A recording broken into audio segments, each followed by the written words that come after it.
नमस्कार फ्रेंड्स, मैं गावित देवेंद्र पर आप सभी का स्वागत है। मैथ्स बाय गावित देवेंद्र के अंदर। तो आज हम पढ़ेंगे प्रॉफिट एंड लॉस यानी लाभ एवं हानि। तो उसमें प्रश्न ऐसा है कि एक वस्तु को वन आर्टिकल को ₹640 में बेचने पर सेल करने पर एक व्यक्ति को वन पर्सन को उसके विक्रय मूल्य यानी सेलिंग प्राइस का 15% का नुकसान होता है, 15% का लॉस होता है। उससे इसे किस मूल्य पर यानी कि रुपीस में, इन रुपया में पर बेचना चाहिए ताकि सो दैट उसे इसके क्रय मूल्य पर सीपी पर कॉस्ट प्राइस पर 15% का लाभ हो, 15% का प्रॉफिट हो। देखो यहाँ पर ही हमें पहले सीपी निकालना पड़ेगा, कॉस्ट प्राइस निकालना पड़ेगा, क्रय मूल्य निकालना पड़ेगा। तो देखो उसके लिए ये परसेंट को हमें हल करना पड़ेगा। मतलब क्या है 15% मतलब देखो ये 15/100 होता है। 15% मतलब 15/100 होता है। परसेंट मतलब बट्टा में 100। अब इसको हल करो तो देखो 15 मतलब 5 या 15, 100 मतलब 20 या 50, 20 या 50, 5 या ध्यान 5 गया यानी हमें 3/20 मिला। मतलब क्या 15% बराबर होता है 3/20। अब क्या होगा देखो, अब क्या है देखो यहाँ पर ये जो 3 है, 3 है, ये क्या है, ये 3 है मतलब ऊपर में ये संख्या है वो क्या है, वो देखो नुकसान होता है। मतलब क्या ये लॉस है, नुकसान है, गैर लाभ है। 3 रुपया का नुकसान हुआ है, लॉस हुआ। कितना रुपया पर देखो ये 20 रुपया पर, 20 रुपीज पर, 20 रुपया पर 20 रुपीज पर। मतलब ये 20 क्या है तो 20 देखो यहाँ पर एसपी है, 20 यहाँ पर एसपी है सेलिंग प्राइस, 20 यहाँ पर देखो एसपी है सेलिंग प्राइस है, एसपी है सेलिंग प्राइस है, विक्रय में। मतलब क्या वस्तु को हमने जब 20 रुपया बेचा तब यहाँ पर 3 रुपये का लॉस हुआ है, गैर लाभ होगा। मतलब कैसे देखो ये एसपी कैसे हो गया, देखो यहाँ पर साफ साफ बोल गया है कि विक्रय मूल्य का मतलब कहा वाला क्वेश्चन नीचे में होता है, नीचे में क्या होगा ये विक्रय मूल्य सेलिंग प्राइस। देन हम देखो यहाँ से सीपी निकाल पाएंगे, कॉस्ट प्राइस निकाल पाएंगे। कैसे देखो जब हमने वस्तु को 20 में बेचा तो हमें 3 रुपया का लॉस हुआ है। मतलब सीपी कितना होगा, सीपी होगा क्रय मूल्य होगा देखो ज्यादा होगा, मतलब 20 + 3 23 होगा 23, 20 + 3 23 होगा 23 होगा। मतलब क्या वस्तु को हमने 23 रुपये में खरीदा था और उसको हमने 20 में ही बेच दिया।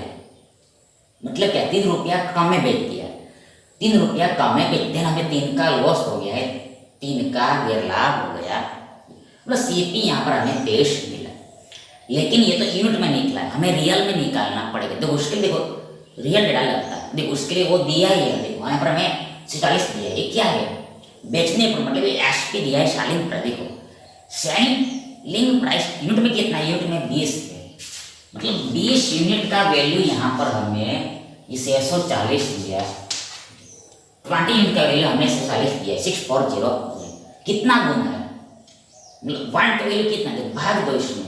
ध्यान देखो ये 0 0 गया दोनों तरफ, 32 दूनी 64 होता है।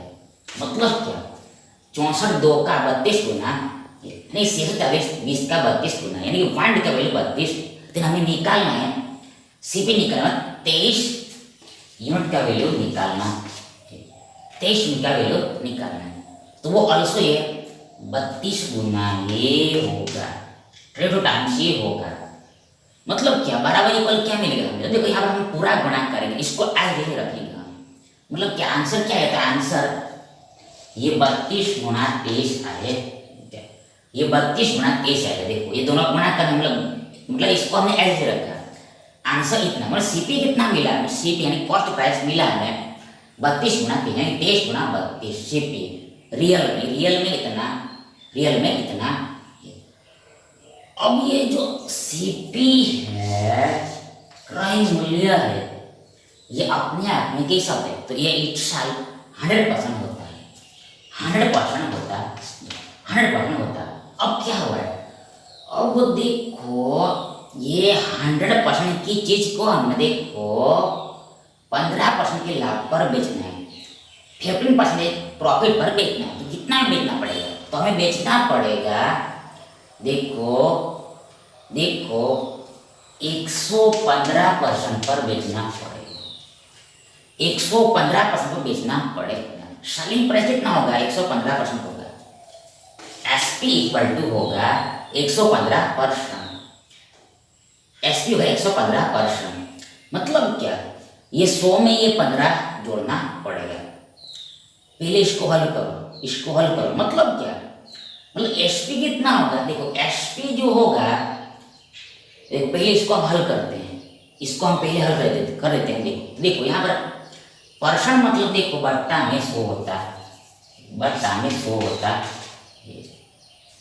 अभी 115 मतलब 23 पंचे 115 होता है, और 100 मतलब 20 से 50 होता है। दिन 5 गिरनी हमें मिला 23/20। मतलब क्या, मतलब ये कि 115% बराबर होता है 23/20। मतलब ये क्या हो गया, ये हमारा मल्टीप्लाइंग फैक्टर हो गया। मल्टीप्लाइंग फैक्टर किसका, एसपी निकालने का, विक्रय मूल्य निकालने का। मतलब क्या, रियल में विक्रय मूल्य कितना होगा, तो रियल में विक्रय मूल्य देखो ये 32 × 23 का ये देखो 23/20 होगा। रियल में एसपी इतना होगा, ये 32 × 23 का, इसका 23/20 मतलब देखो ये सीपी का गुणा, देखो ये जो यहाँ पर निकला है परसेंट का वैल्यू, उसे करना पड़ेगा, मतलब इसको मल्टीप्लाई फैक्टर बोलते हैं, इसका गुणा करना पड़ेगा। तो हमें ये एसपी जो है ये रियल में निकल जाएगा, इसको हल करना है तो हमारा आंसर होगा। तो देखो यहाँ पर यार देखो ये 16 दूनी 32 होता है, 32 में 2 मतलब 32 का आधा 16 होता है, 32 का हाफ 16 होता है। मतलब क्या, मतलब ये देखो नीचे में 0 है मतलब 10 10 है, और ऊपर में क्या है, तो ऊपर में हम पूरा गुणा करेंगे नहीं, केवल यूनिट डिजिट को ही देखें। देखो यहाँ पर 3 तिया 9 होता है, और 9 शाम के 54 होता है, यानी एंड में 4 आएगा, एंड में 4 वापस देखो 7 तिया 18। देखो आप इधर से भी इधर जा सकते हो, या फिर इधर से उधर भी जा सकते हो, केवल यूनिट डिजिट को ही देखना। देखो यहाँ पर 7 तिया 18 में एंडिंग डिजिट 8 आएगा, अब 8 का गुणा 3 जाएगा तो 8 या 24, तो 24 में अंत में तो चाहे इस तरह से आप कैलकुलेट करोगे तो भी आपको एंड में 4 ही मिलेगा, और ही मिलेगा।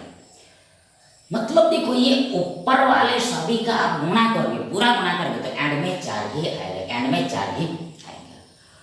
अब नीचा में ये 10 भी है, मतलब क्या, एक अंक के बाद दशमलव लगे, डेसिमल साइन लगेगा, तो ये एंड में मतलब इससे पहले जस्ट डेसिमल साइन लगेगा। मतलब जो कुछ भी आंसर होगा वो पॉइंट, तो मतलब देखो जो कुछ भी आंसर आएगा उसमें 0.4 आएगा, 0.4 आएगा। अब ऑप्शन देखो, ये तो हमारा आंसर है ही नहीं, ये भी हमारा आंसर नहीं है, यहाँ पर 0.6 है, ये भी हमारा आंसर नहीं। देखो हमने बोला 0.4 आएगा, 0.4 इसमें है, मतलब क्या, ये हमारा उत्तर, पूरा गुणा करने की जरूरत है। मतलब क्या, मतलब ये कि हमें 15% यदि लाभ चाहिए तो देखो हमें वस्तु को 840.40 रुपया में बेचना पड़ेगा, सीपी इतना होगा। तो ऐसे समझना है, मतलब विकल्प भी हमारा सही विकल्प है। देखो अमित एक वस्तु को रुपीस 167.40 में बेचकर 24% का लाभ कमाता, 24% का प्रॉफिट अर्न करता है। 38% का लाभ पाने के लिए, अर्न करने के लिए उस वस्तु को, आर्टिकल को, वस्तु के ये थिंग यानी आर्टिकल के, देखो थोड़ा क्वेश्चन अलग है, ये क्वेश्चन अलग है, डिफरेंट है। वस्तु के विक्रय मूल्य में, सेलिंग प्राइस में कितनी वृद्धि करनी पड़ेगी, कितना इंक्रीज करना पड़ेगा, ऐसा क्वेश्चन दिया है। देखो यहाँ पर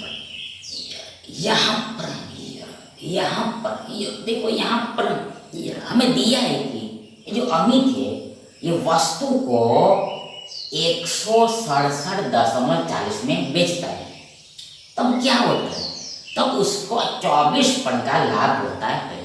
लेकिन अब हमें लाभ कितना चाहिए, तो अब हमें लाभ देखो 38% चाहिए, मतलब हमें ज्यादा लाभ कमाना है, ज्यादा प्रॉफिट अर्न करना है। तो बोला है कि, पूछा है कि विक्रय मूल्य में कितनी वृद्धि करनी पड़ेगी, यानी सेलिंग प्राइस को कितना इंक्रीज करना पड़ेगा, बढ़ाना पड़ेगा। तो वो तो ये बहुत सिंपल है, बहुत सीरियल है, मतलब कितना बढ़ाना पड़ेगा। देखो यहाँ पर डिफरेंस ले लेना, ये जो प्रॉफिट का परसेंटेज दिया है, प्रॉफिट का परसेंट दिया, उसका डिफरेंस है। देखो पहले 24% का प्रॉफिट था, बाद में 38% का जाएगा, ये दोनों का डिफरेंस लो। कितना डिफरेंस, मतलब बिग माइनस स्मॉल, 38 माइनस 24, ये 6, 10, 14%, यानी कि हमने 14% का वैल्यू निकालना है, 14% का वैल्यू निकालना है। जो 14% का वैल्यू होगा वही क्या बता, वही ये बढ़ोतरी होगा। मतलब क्या, विक्रय मूल्य में उतना वृद्धि करना पड़ेगा, इंक्रीज करना पड़ेगा, मतलब वही हमारा उत्तर होगा। कैसे निकलेगा, तो देखो यहाँ पर डेटा दिया है इसको कि वस्तु को इतना रुपया में बेचा गया। अब मेन बात, जो कॉस्ट प्राइस होता है, यानी वस्तु को हम जब स्टार्टिंग में खरीदते हैं, परचेज करते हैं, तो जो वैल्यू होता है उसको, मतलब वो 100% नहीं होता है, इनिशियली प्रारंभिक 100% होता है, 100% होता है, 100% नहीं होता है। अब यहाँ पर क्या हुआ है, तो उसको देखो इतना रुपये बेचा गया है, यानी कि ये क्या है, सेलिंग प्राइस एसपी है, सेलिंग प्राइस एसपी है। लेकिन ये मिलती कभी, जब हम 24% के लाभ पर बेचते हैं तब। मतलब देखो यहाँ पर लाभ है, मतलब 24 को हमें जोड़ना है 100 में, देन वी गेट 124%, मतलब ये एसपी है, सेलिंग प्राइस है, ये कितना है परसेंटेज में, 124, जबकि रियल में कितना है, in real why in real ये 167.4। देखो ये शून्य को आप लिखो ना लिखो उससे कोई भी फर्क नहीं पड़ेगा। मतलब क्या, मतलब दशमलव के बाद कोई संख्या हो और एंड में 0 आता हो, तो उसको लिखो ना लिखो उससे कोई फर्क नहीं पड़ता। लेकिन खास ध्यान रखने को, यदि ये शून्य पॉइंट के बाद होता है और बाद में 4 होता है, तो उससे इफेक्ट पड़ता है, मतलब तब हम 0 को हटा नहीं सकते। लेकिन एंड में शून्य होता है तो उसको हम हटा सकते हैं, उससे कोई भी फर्क नहीं पड़ता। कैसे, क्यों फर्क नहीं पड़ता, देखो ये क्या है, 167.40 है, तो इस मतलब अब दशमलव को जब हम हटाएंगे तो क्या होगा, देखो ये बन जाएगा 167/40 बन जाएगा, ऐसा बन जाएगा। जब दशमलव को हमने हटाया तो क्या बनेगा, देखो ये 167/40 बनेगा, मतलब 2 अंकों के बाद दशमलव, तो बट्टा में क्या लगेगा, 16, मतलब एक के पीछे 2 शून्य लगेगा। अब क्या होगा, अब ये शून्य कट ही जाएगा, तो हमें क्या मिला, हमें वापस देखो ये 1674 ही मिला और बट्टे में 10 मिल रहा है। एक अंक के बाद दशमलव, तो बट्टा में 10 होगा, 10 एक के पीछे 1 0 लगेगा, 1674/10। मतलब क्या, ऐसा किया तो हमें क्या मिला, 16 × 10 मिला। अब ये पहले से ही 0 पर नहीं गिनते, मतलब क्या, हमारे पास केवल 116.4 होता है, 116.4 होता है, क्या बनता, ये होता 1674/10 होता है, 1674/10 होता है। एक अंक के बाद 10 अंक बट्टा में 10 लगे, 10 लगे, एक शून्य लगे तो ये सेम ही निकला। देखो 16 बट्टा में 10 बट्टा में सेम ही निकला। इसे देखो एंड में 0 को लिखो न लिखो उससे कोई फर्क नहीं पड़ता। इन शॉर्ट देखो यहाँ पर वस्तु को इतना रुपये में बेचा गया और 24% का लाभ हुआ, मतलब 124% का वैल्यू यहाँ पर 167.4 है।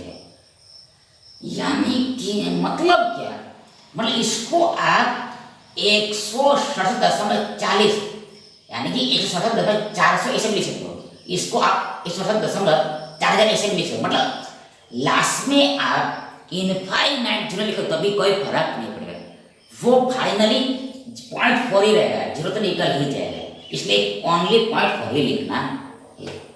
अब मैं निकालना है 14% का वैल्यू कितना होगा, तो ये होगा, देखो ये होगा, इट विल बी कम्स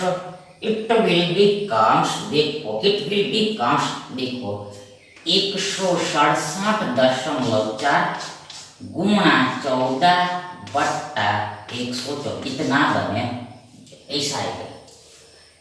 14 पर इक्वल टू होगा 167.4 इंटू 14 डिवाइड 1/4। मतलब क्या, मतलब इसको आप फर्स्ट टर्म मानो, इसको आप सेकंड टर्म मानो, इसको थर्ड टर्म मानो। ध्यान, हमें यदि थर्ड टर्म का वैल्यू निकालना तो उसके लिए सेकंड टर्म और थर्ड टर्म का गुणा करना होता है और बट्टे में फर्स्ट टर्म लिखना होता है।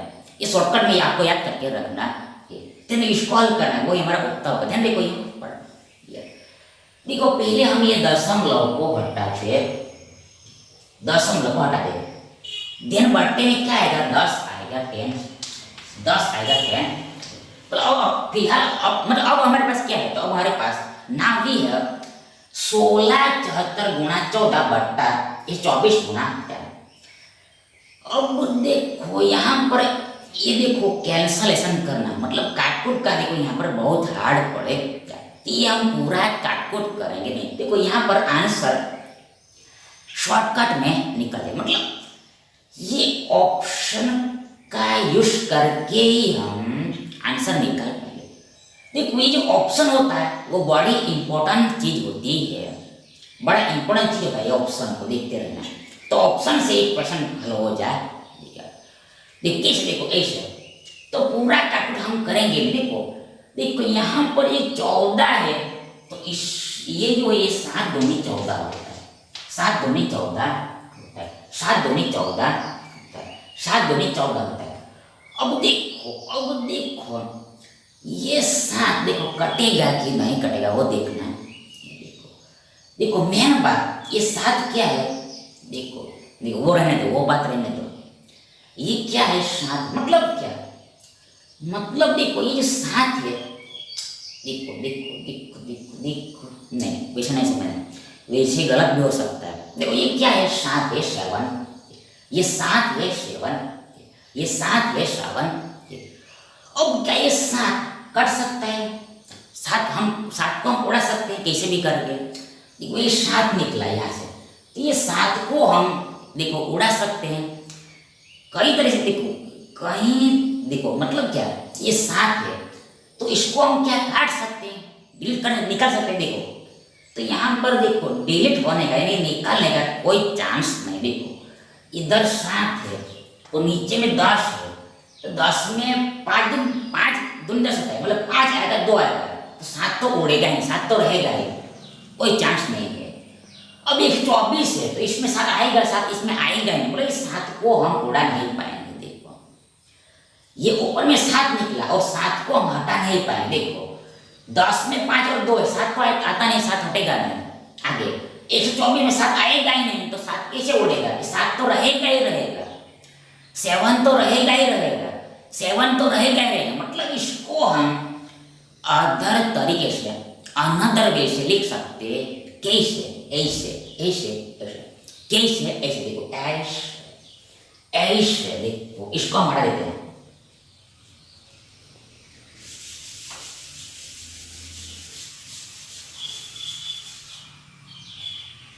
ऐसे लिख सकते हैं, देखो 16/2 × 124 × 10 इंटू ये 7, ऐसे हम लिख सकते हैं।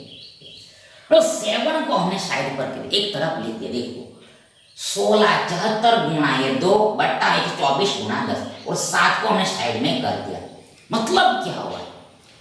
तो मतलब ये हो गया कि ये 7 इंटू समथिंग हो गया, 7 इंटू समथिंग हो गया, 7 इंटू समथिंग, मतलब इसका कुछ ना कुछ रिजल्ट निकलेगा। जब इस पूरे को आप हल करोगे तो कुछ ना कुछ रिजल्ट निकलेगा, जवाब तो निकलेगा। मतलब ये क्या हो गया? 7 इंटू समथिंग हो गया, 7 गुना कुछ हो गया। अब देखो ये 7 इंटू समथिंग है, मतलब ये क्या हो गया? मतलब क्या ये रिजल्ट पूरा, मतलब क्या ये जो रिजल्ट निकलेगा, देखो 7 इंटू समथिंग है, मतलब जो आंसर निकलेगा पूरा वो देखो 7 का मल्टीपल है, 7 का गुणा की होगा। वापस देखो यहाँ पर क्या आया? तो यहाँ पर 7 गुणा समथिंग आया, 7 गुणा कुछ आया। तो जो आंसर निकलेगा पूरा हल करने पर वो क्या होगा? तो वो 7 का गुणा ही होगा, 7 का मल्टीपल ही होगा। 7 का गुणा ही होगा, 7 का मल्टीपल ही होगा। मतलब आंसर निकालने के लिए देखो अब हमें ये ऑप्शन को चेक करना है कि कौन सा ऑप्शन 7 का मल्टीपल है या फिर नहीं है। मल्टीपल मतलब 7 से कटता है या फिर नहीं कटता है, 7 से डिवाइड होता है या फिर नहीं होता है, तो वो चेक करना। तो चेक करो, बारी बारी चेक करो, 1 बाय 1 चेक करो। देखो हम रिवर्स चेक करते हैं क्योंकि हमें आंसर पता है, इस रिवर्स चेक करते। देखो पहली बात ये 19.20 है, मतलब शून्य का कोई गिनती नहीं करना है, न लिखो तभी कोई फर्क नहीं पड़ता। अब दशमलव के भूल जाना है, डेसिमल को भी नहीं देखना है। देखो 7 से जब हम भाग ले डेसिमल को नहीं देखना है, उसका कोई जरूरत नहीं है। तो देखो भाग कर देख के देखो कटता है या फिर नहीं कटता है। तो देखो 7, तो देखो 7 दूनी देखो 14 हो गया, 19 में से 14 गया, यानी कि देखो ये 4 था और ये 1 निकला, 5 52 49, ये नहीं करता है। 192 7 से नहीं करता है। मतलब क्या? ये 19.2 यानी कि 19.20 भी 7 से नहीं कटे, ये भी कटता नहीं है। मतलब क्या? ये तो हमारा आंसर हो ही नहीं सकता, 7 का मल्टीपल है ही। अब इसको चेक करो, मतलब 174 7 से कटता है या फिर नहीं कटा है वो देखना है। देखो 7 दूनी 14, 17 में 14 गया 3 34, नहीं करता है, यानी ये 17.40 7 का मल्टीपल नहीं, 7 का मल्टीपल नहीं है। 7 का गुणक नहीं, 7 का मल्टीपल, यानी ये भी हमारा उत्तर नहीं हो सकता, ये भी हमारा उत्तर नहीं हो गया। अब इसको चेक करो, 198 में 7 से भाग लगता है या फिर नहीं लगता है। तो 7 दूनी 14, ये 9 यानी 4 5 58, 7 8 56 होता है, नहीं करते, ये भी नहीं करता है।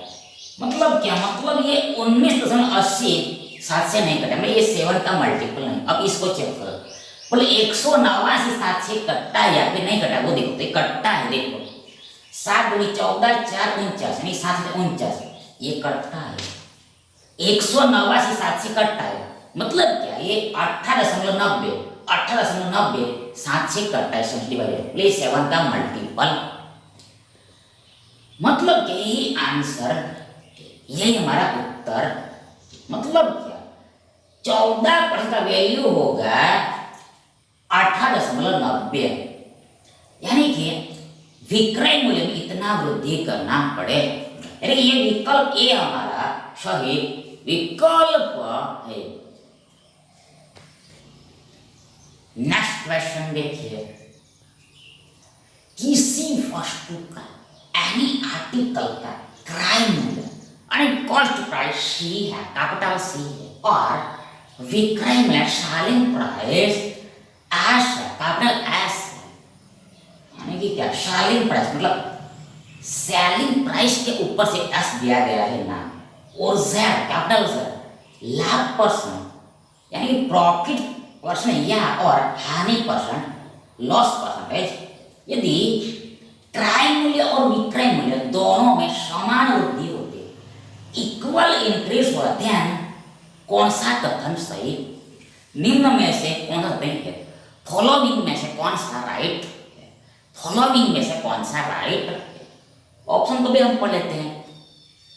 जेड वृद्धि होगा, जेड इंक्रीज होगा, मतलब क्या, लाभ परसेंटेज बढ़ेगा या फिर हानि परसेंटेज बढ़ेगा। आगे दूसरा ऑप्शन, जेड में कमी होगा, मतलब क्या, लाभ परसेंटेज बढ़ेगा और ये हानि परसेंटेज बढ़ेगा।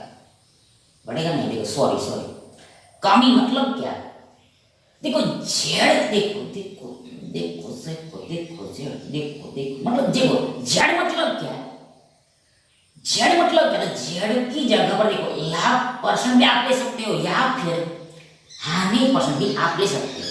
देखो यहाँ पर बीच में या बोला है और बोला है, मतलब जेड को क्या समझना है, तो जेड को लाभ परसेंट भी आप ले सकते हो या फिर आप हानि परसेंट भी ले सकते हो।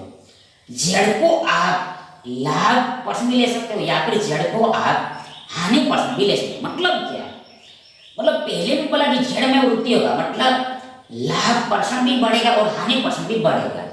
दूसरे में जेड में कमी होगा, मतलब लाभ परसेंट भी कमी होगा और लाभ हानि परसेंट में भी कमी होगा। दोनों में ही कमी होगा, दोनों ही बढ़ेगा, इसमें दोनों ही बढ़ेगा, इसमें दोनों ही कमी होगा। इसलिए और थर्ड ऑप्शन है कि जेड स्थिरांक है, मतलब कांस्टेंट रहेगा, मतलब बदलेगा नहीं, कुछ चेंज होगा नहीं। पहले जितना लाभ परसेंट होगा उतना ही लाभ परसेंट अब रहेगा। सिमिलरली सेम टू सेम, जितना पहले हानि परसेंट रहेगा उतना अब भी हानि परसेंट रहेगा। और लास्ट ऑप्शन दिया है कि ज्ञात नहीं किया जाता, निर्धारित नहीं किया जाता, ज्ञात नहीं किया जाता, निर्धारित नहीं किया जाता। मतलब इंग्लिश में can not be determined, can not be determined, can not be determined, can not be determined, मतलब हम कुछ भी कह नहीं सकते, कुछ भी बोल नहीं सकते। तो ऐसा ऑप्शन दिया कि इसे सॉल्व करें। तो मेन बात देखो, ये जेड को आप लाभ परसेंट लेके भी सॉल्व कर सकते हो या फिर जेड को आप हानि परसेंट लेके भी सॉल्व कर सकते हो। आंसर सेम ही निकले। कमी मतलब दोनों में कमी होगा, कमी समझना है, निकलेगा। वृद्धि मतलब दोनों में वृद्धि निकलेगा, लाभ में भी हानि में भी, तो ये समझना है। तो अब तो हम देखो लाभ परसेंट को लेकर सॉल्व करेंगे, हम लाभ को लेकर सॉल्व करेंगे, हम प्रॉफिट को लेकर सॉल्व करें। ये हानि परसेंट को लेकर सॉल्व करना आपके लिए होमवर्क रहे, हानि परसेंट को लेकर सॉल्व करना आपके लिए होमवर्क रहेगा। आंसर तो एक ही निकलेगा, आंसर तो एक ही निकलेगा। तो अब हम लाभ को लेके सॉल्व कर कैसे करें, देखो पहली बात, लाभ यानी कि प्रॉफिट क्या होता है, तो लाभ यानी कि प्रॉफिट बराबर होता है एसपी माइनस सीपी। प्रॉफिट बराबर होता है एसपी माइनस सीपी, मतलब सेलिंग प्राइस माइनस कॉस्ट। मतलब जब हम विक्रय मूल्य में से क्रय मूल्य को घटाएंगे तब हमें प्रॉफिट मिलता है, यानी कि लाभ मिलता है। ये आप सभी को पता है, लेकिन हमें देखना है लाभ परसेंटेज के बारे में, मतलब हमें देखना है प्रॉफिट परसेंटेज के बारे, प्रॉफिट परसेंटेज के बारे में। तो प्रॉफिट परसेंटेज निकलता कैसे, प्रॉफिट परसेंटेज निकलता कैसे, तो तो ये निकलता है प्रॉफिट बट्टा, देखो देखो देखो देखो देखो सीपी इंटू 100%, ऐसे निकलता है। प्रॉफिट परसेंट मतलब लाभ का प्रतिशत निकलता है ऐसे। ऊपर में लिखना होता है प्रॉफिट को लाभ और बट्टे में लिखना होता है क्रय मूल्य, कॉस्ट प्राइस भी लिखना होता है और इनटू 100% तो करना ही होता है, इनटू 100% तो करना ही होता है। अब क्या होता है, अब यहाँ पर बोला है कि कहा है कि से किया है कि क्रय मूल्य एंड विक्रय मूल्य दोनों में समान वृद्धि होता है and cost price and selling price both equally increase होता है, इक्वली इंक्रीज होता है। देखो ये एसपी एंड सीपी दोनों इक्वली इंक्रीज होता है, इक्वली इंक्रीज होता है। मतलब क्या, ये एसपी जितना बढ़ेगा उतना ही सीपी बढ़ता, एसपी जितना बढ़ेगा सीपी भी उतना बढ़ेगा, सेम सेम ही बढ़ेगा। ध्यान जरा दिमाग लगाओ, दिमाग लगाओ, दिमाग लगाओ। ये डिफरेंस चेंज होगा, अंतर चेंज होगा। एसपी माइनस सीपी का आंसर बदलेगा तो आंसर बदलेगा नहीं। डिफरेंस तो वही का वही रहेगा, डिफरेंस तो वही का वही रहे, डिफरेंस तो वही का वही रहे, डिफरेंस तो वही का वही रहेगा। देखो हम आपको सिंपल उदाहरण लेके समझाते हैं। देखो माना एसपी देखो 5, देखो 10 है, माइनस सीपी देखो माना 5, देखो 4। मान लिया एसपी 10 था पहले और पहले सीपी 4 था, तो डिफरेंस कितना मिलेगा हमें? 6 मिले। अब क्या बोला है, एसपी जितना बढ़ता है उतना सीपी भी बढ़ता है। तो माना कि ये 10 से 12 हो गया, पर 2 बढ़ गया है, तो हमें सीपी को भी 2 बढ़ाना पड़ेगा, मतलब 4 से 6 हो जाएगा। तो क्या डिफरेंस बदलेगा, ये आंसर बदलेगा। 12 में से तो ये 6 ही आएगा, देखो सेम ही आएगा। मतलब जितना पहले प्रॉफिट होगा उतना ही प्रॉफिट अब भी रहेगा, जितना पहले प्रॉफिट रहेगा उतना प्रॉफिट अब भी होगा। प्रॉफिट बदलेगा नहीं, ये प्रॉफिट बदलेगा नहीं, ये फिक्स रहेगा, प्रॉफिट फिक्स रहेगा, बदलेगा नहीं। तो क्या बदलेगा, क्या चेंज होगा? ये सीपी बदलेगा, सीधी सी बात है। ये क्रय मूल्य चेंज होगा, सीधी सी बात है, जाहिर सी बात। देखो पहले क्रय मूल्य 4 था, बाद में 6 हो गया, ज्यादा हो गया है। देखो देखो देखो, ये तो साइड का, ये तो साइड की बात है, इस साइड की बात है, मतलब होगा नहीं इससे। देखो पहले सीपी 4 है तो बाद में 6 हो गया, मतलब पहले के मुकाबले बढ़ गया है। अब जरा दिमाग लगाओ कि ये प्रॉफिट तो कल जितना था उतना आज भी, ये प्रॉफिट जो है वो कल जितना था आज भी उतना ही है, उतना ही रहेगा। लेकिन सीपी कल 4 था, आज 6 हो गया। सीपी कल 4 था, सीपी आज 6 हो गया, बढ़ गया है। मतलब नीचे वाला पोर्शन बढ़ेगा पहले के मुकाबले, नीचे वाला पोर्शन पहले के मुकाबले बढ़ जाएगा। तो ये प्रॉफिट परसेंट में क्या इफेक्ट पड़ेगा, प्रॉफिट परसेंट में क्या इफेक्ट पड़ेगा? तो नीचे वाला संख्या बढ़ा है, मतलब प्रॉफिट परसेंट पहले के मुकाबले घट जाएगा, डिक्रीज हो जाएगा, घट जाएगा, डिक्रीज हो जाएगा, घट जाएगा, डिक्रीज हो जाएगा। देखो ये तो पहले भी 100%, देखो पहले भी 100% रहेगा, बाद में भी 100% रहेगा, तो फिक्स रहेगा, इसमें तो कोई चेंज नहीं होगा। प्रॉफिट भी सेम रहेगा। देखो पहले प्रॉफिट उतना, अब भी प्रॉफिट, पहले भी 100% होगा, अब भी 100% रहेगा। तो चेंज क्या हुआ है? चेंज सीपी में हुआ, नीचे में हुआ था। पहले सीपी कम था, बाद में बढ़ गया, तो पहले के मुकाबले आंसर छोटा आएगा, स्मॉल आएगा। तो देखो यहाँ पर हर बड़ा हो जाएगा, इसलिए नीचे वाला बढ़ा तो आंसर छोटा हो जाएगा, मतलब क्या घटेगा, तो ये पूरे के बराबर प्रॉफिट परसेंटेज है। मतलब पहले प्रॉफिट परसेंटेज को माना माना माना, मतलब देखो मतलब क्या, मतलब पहले जितना प्रॉफिट होगा उससे प्रॉफिट, मतलब क्या, मतलब क्या, मतलब कहना यह है कि ये पूरे के बराबर जो प्रॉफिट परसेंट है, मतलब ये परसेंट घट जाएगा। प्रॉफिट तो सेम ही रहेगा, लेकिन चेंज क्या होगा, परसेंट में चेंज आएगा, परसेंट में चेंज आएगा। देखो ये अलग है, देखो ये दोनों चीज अलग है। प्रॉफिट और प्रॉफिट पर अलग चीज है, सेम नहीं है। प्रॉफिट और प्रॉफिट पर अलग चीज है।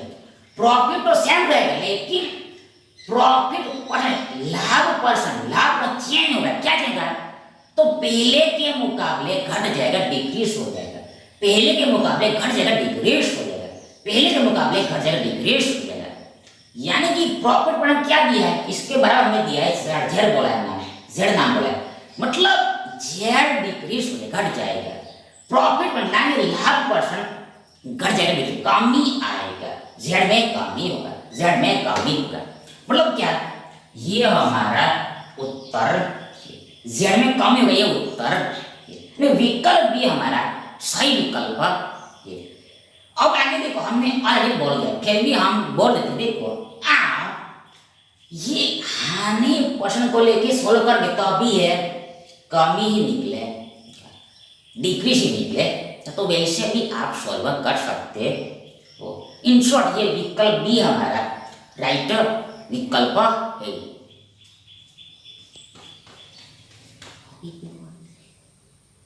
नेक्स्ट देखिए,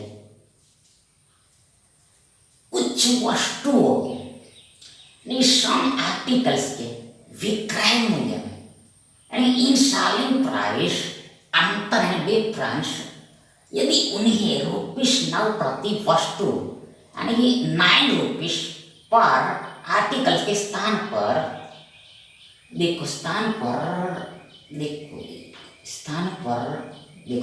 ये स्थान पर यानी कि के प्लेस पर ₹12 प्रति वस्तु यानी कि ₹12 पर आर्टिकल के हिसाब से बेचा जैसा किया जाए तो ₹150 है। यदि इन वस्तुओं का क्रय मूल्य यानी कि सीपी यानी कॉस्ट प्राइस ₹250 है तो 21 वस्तुओं का विक्रय मूल्य ज्ञात कीजिए।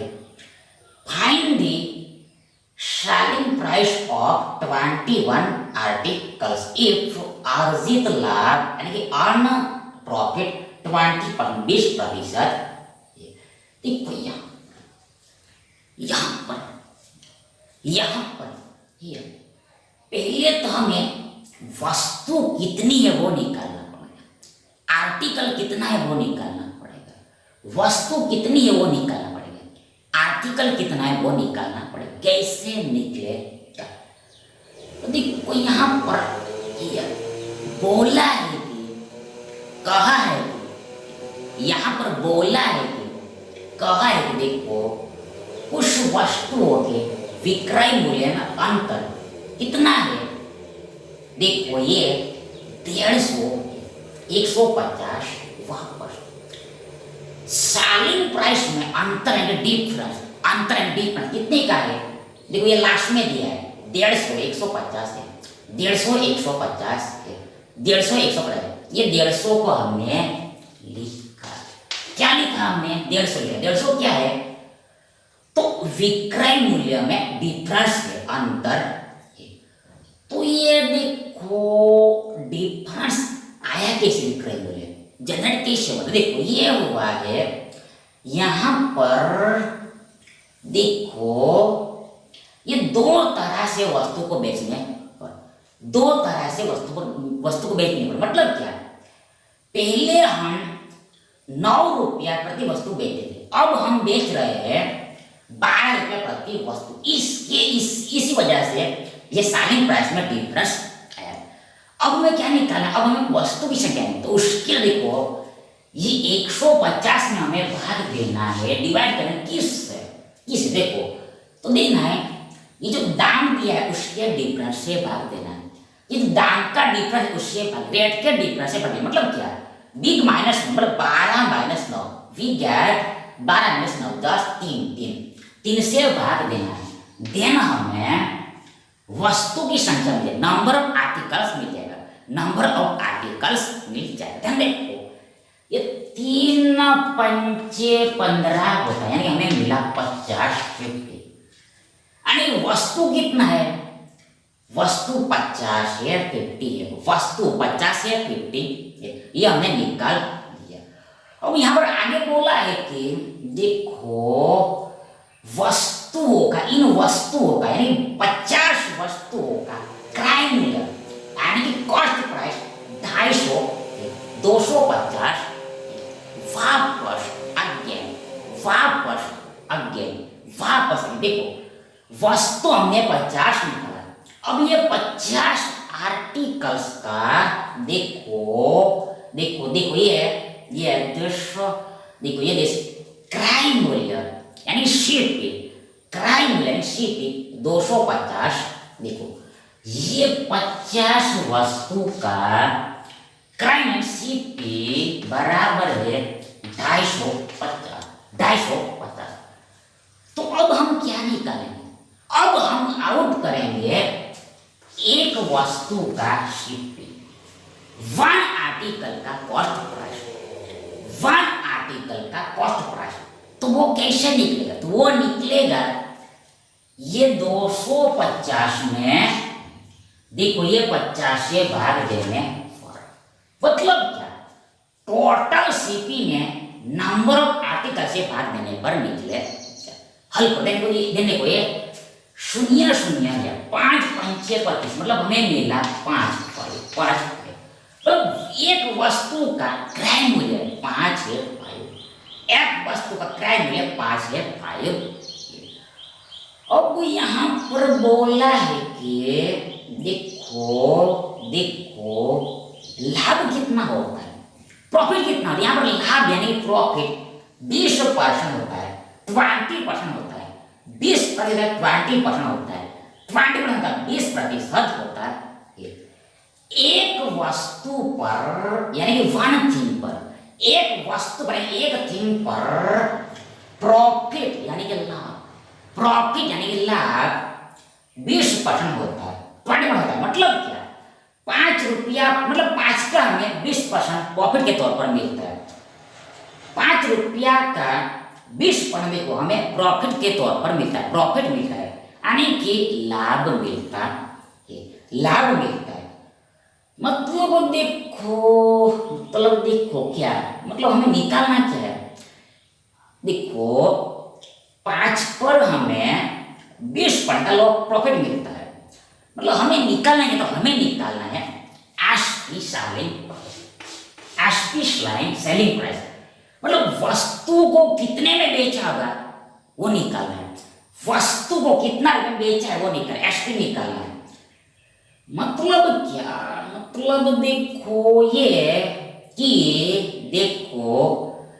जो वस्तु का कॉस्ट प्राइस 5 है, ये अपने आप में इट्स अ कैश है, तो ये 100% ही है, 100% ही है।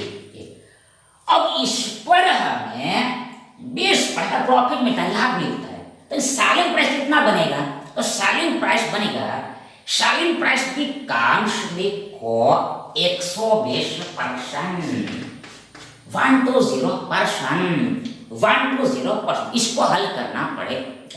तो देखो ये होता है 120 बट्टा 100%, मतलब बट्टा में सुधन देखो ये 0 0 ऐसे करोगे, नहीं ऐसे नहीं, ऐसे थोड़ा हार्ड पड़ेगा। देखो डायरेक्ट उड़ाओ 120 मतलब देखो 120 मतलब 20, देखो बराबर है, नहीं तो बराबर है 20 संगे 120 होता है, 100 मतलब 20 से 50 होता है।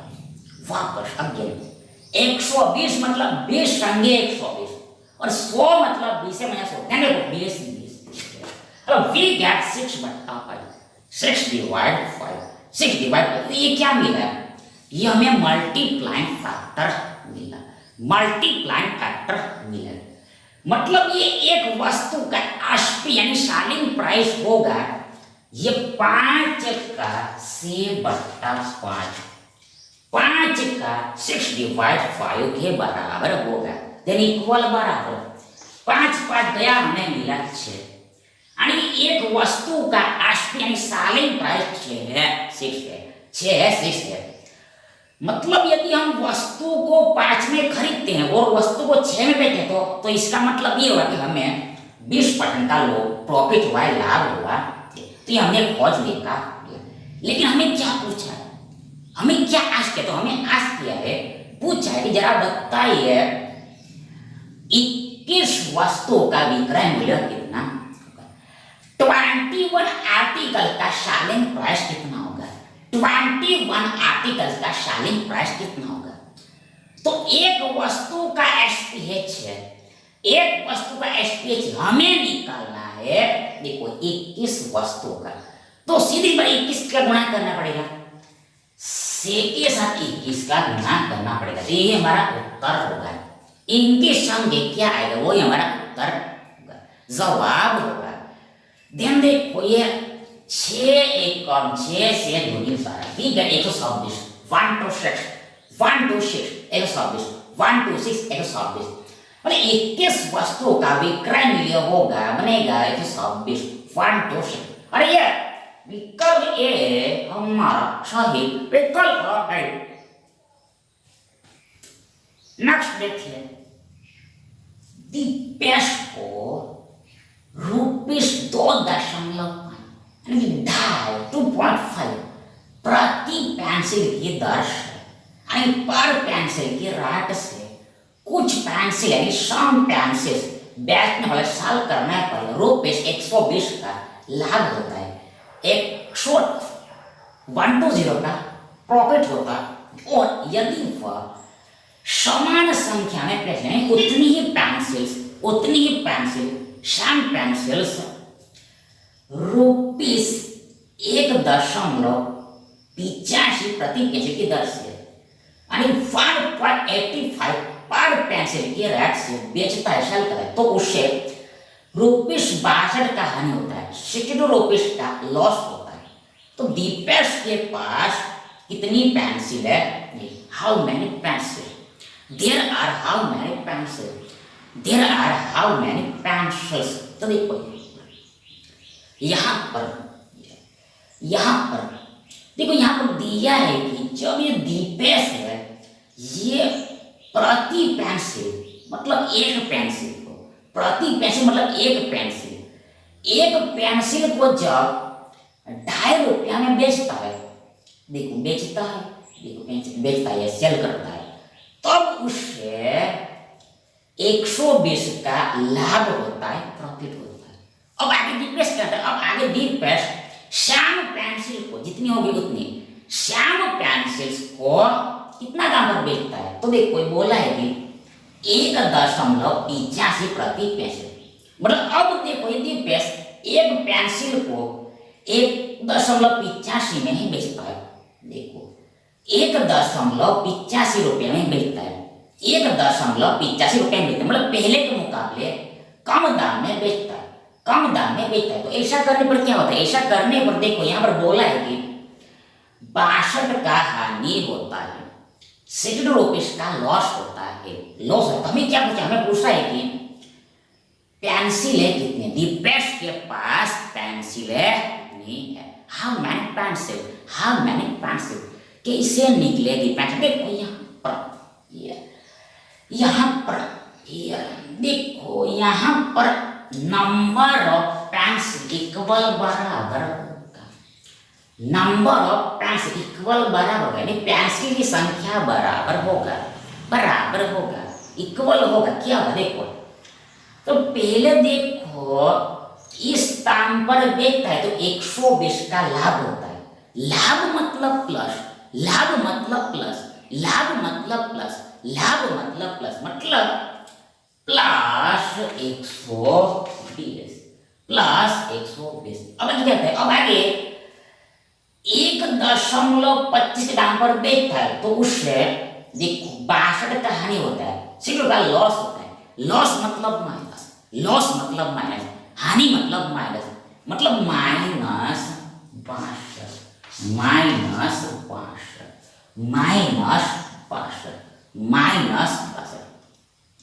मतलब एक डेटा हमें 120 मिला, प्लस 120 मिला, दूसरा डेटा निकला माइनस 62, माइनस 62, मान ये दो डेटा निकला। अब क्या करना है? तो अब देखो ये दोनों डेटाओं का डिफरेंस लेना है, अंतर लेना है, डिफरेंस लेना है, अंतर। अंतर मतलब big minus small, big minus small, big minus small, big minus small. यहाँ पर बिग कौन है? बिग कौन है? तो देखो देखो सीधी सी बात है, बड़ा यहाँ पर एक प्लस 120 है, बड़ा यहाँ पर प्लस 120। देखो ये आपको आना ही चाहिए। हमारे पास माइनस 62 है और प्लस 120 है, लेकिन बड़ा कौन है? संख्या कौन बड़ा है? तो ये 120 बड़ा है, प्लस 120 बड़ा है।